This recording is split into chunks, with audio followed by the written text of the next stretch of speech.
Di wow, ito ang naging reaksyon ng isang mambabatas matapos madiskubre na zero o walang idineklarang cash on hand at bank deposit si Vice President Sara Duterte sa kanyang mga salin mula 2019 hanggang 2024. Sa pagpapatuloy ng impeachment clarificatory hearing, kinuwestiyon ng mga mambabatas ang pagkawalan ng liquid assets ng bise na dati namang consistent sa kanyang mga deklarasyon. Si Earl Tobias para sa 13 sa tanghali live. Earl. Greg, isang tanghali sa iyo. No? Tama nga, no? Halos hindi makapaniwala itong ilang membro ng House Justice Panel na simula 2019 hanggang 2024 base sa kinumpirmang salin ni VP Sara Duterte na ipisinumite mismo ng Ombudsman, no? Wala nang idinideklara o zero ang cash on hand at cash in bank ni VP Sara Duterte.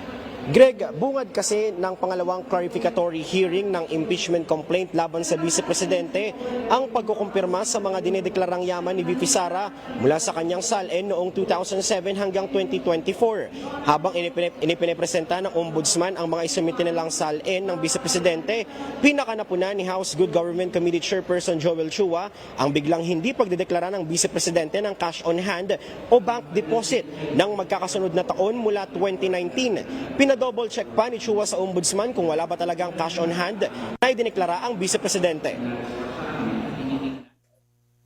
At noong 2019 at 2024, kahit na 5 po, wala po siyang dineklara na cash at saka cash on hand.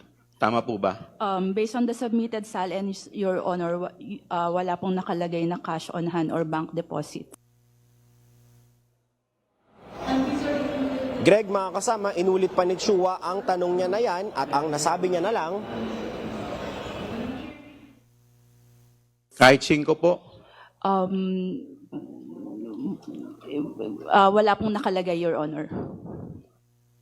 Wow. Greg, sa mga taong 2007 hanggang 2018, consistent namang nagdeklara ng cash on hand ng Vice Presidente na naglalaro sa halagang 2 million, 3 million at 6 million pesos. Pero tingin ni Representative Laila De Lima, lalong nakadududa kung bakit bigla na lang na walang declared cash on hand o cash on bank man lang ang Vice Presidente. Para sa akin po, ang biglaan at tuloy-tuloy na pagkawala ng deklarasyon ng liquid assets, because cash on hand and cash in bank are liquid assets. Sa kabila ng dati meron naman na mga halaga ng mga cash on hand, cash in bank ay nagdudulot ng pagdududa sa kawastuhan at kabuuan ng subsequent SALNs ni VP Sara.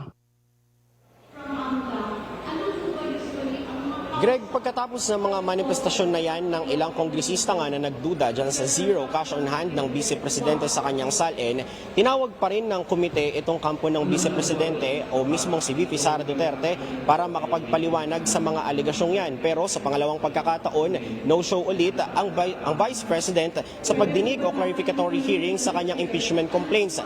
Hamon naman ngayon ni Akbayan Party List Representative Percy Sandanya kung walang tinatago ang Vice Presidente, bakit hindi na lang ito pumirma ng waiver para i-waive ang kanyang karapatan sa bank secrecy law at ipakitang totoo ang kanyang sinasabi. Balik muna sa inyo.